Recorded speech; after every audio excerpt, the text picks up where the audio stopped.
This is CBS 11 News Now. It's News Now, our digital update. I'm Russ McCaskey. And I'm Karen Borda. A Richardson police officer is one of two people killed in a shooting last night at an apartment complex. CBS 11's Brittany Jeffers is at the scene this morning. She has the newest information. Brittany.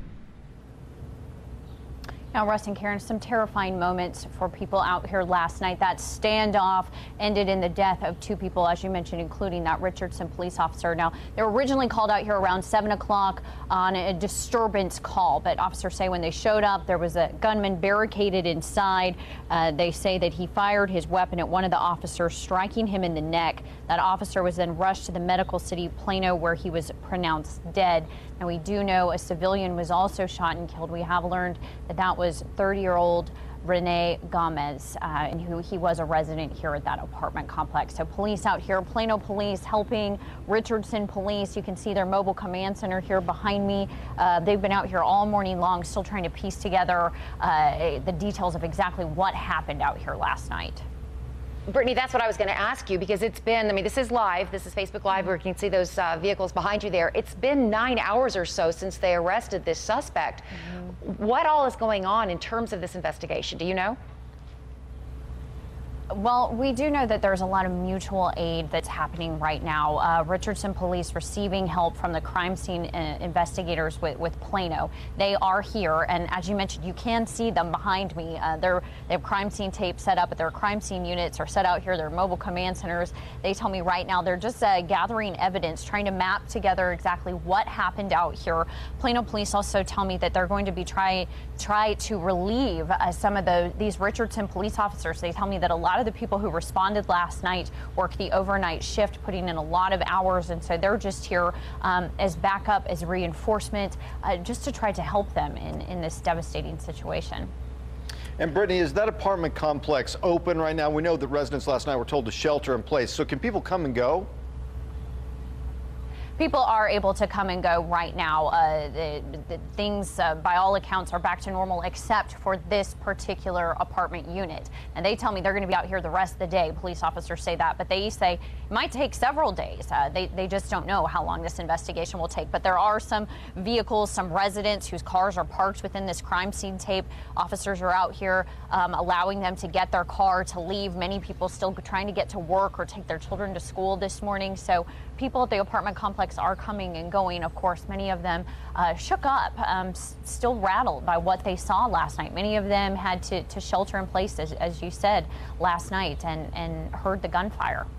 Understandably shaken up for those folks, and just for everyone involved, the entire Richardson Police Department and this officer's family. I just can't even imagine. Our hearts go out to them. Thank you so much, Brittany. Really appreciate that. And tributes have been pouring in from all over for this fallen officer. Social media has just been blowing up with this. Governor Abbott tweeted in part, "The hearts and soul of Texas mourn with you." And other departments are offering their condolences. Plano Police is just one of them. They tweeted, "Please keep the family and the Richardson PD in your thoughts and prayers." This is the first officer killed in the history of the Richardson Police Department. So, you know, it would be terrible under any circumstances, but certainly this has got to be something that they've never gone through before. And you can also post on Facebook or Twitter your own condolences to the fallen officer's family and the rest of the Richardson Police Department. We do want to get a check of our weather. Russ is in the Weather Center. He's there with meteorologist Annalise Parks. It's a pretty chilly start to things, right, Russ? Boy, yeah, got off to a chilly start today. Good news is we've kind of been warming up. We started this week with some pretty miserable conditions. We did. But it's gotten a little bit better, and boy, my eyes are on Friday. Yes, tomorrow is the pick day. And then we've just been doing this number, you know, the back and forth, the up and down with temperatures. But through today, we're on the up part of that trend. We'll see temperatures warmer than yesterday, and we're well on our way right now. Take a look. We are seeing a range of about 5 up to 7 degrees of an increase from this time yesterday morning. Numbers this morning for those morning lows, we had some locations in the low 20s to around 30 degrees in the Metroplex. So yeah, it was very cold, below freezing. Right now, 38 Dallas, Fort Worth at 37. So we're starting to see those temperatures climb. It is still chilly. A lot of sunshine, though, thanks to high pressure. That means today, again, will quickly warm up, and our winds have shifted out of the south. Highs today in the upper 50s, which is right on the mark for what's average this time of the year. Okay, so we're right where we should be. We are, yes. But we're looking forward to a little bit warmer temperatures, I think. Yeah, Right. for sure. Tomorrow around 70. And then it does turn colder by Saturday. So we'll enjoy tomorrow. Another reason to enjoy Friday. There you go. Thanks, Annalise. And we do want to let you know, we've got one more story to tell you about. We do understand that the person, we've just been told, the person who was arrested in the case of the shooting of the Richardson police officer, his name is Brandon McCaw. We don't know the relationship yet between him and the victim in this case, Renee Gomez, but we are working on this. We're going to have much more coming up, certainly in our 11 o'clock newscast and our later newscast as well. And there's a new viral challenge that's going around.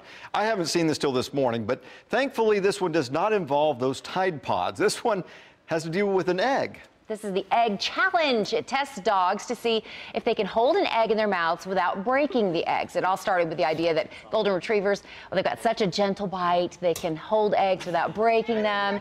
So far, results mixed. But Russ and I decided that our dogs would probably just totally chomp down on those eggs. And There's no way my messes dog would left do that. behind. Yeah, exactly. Annalise, what do you think?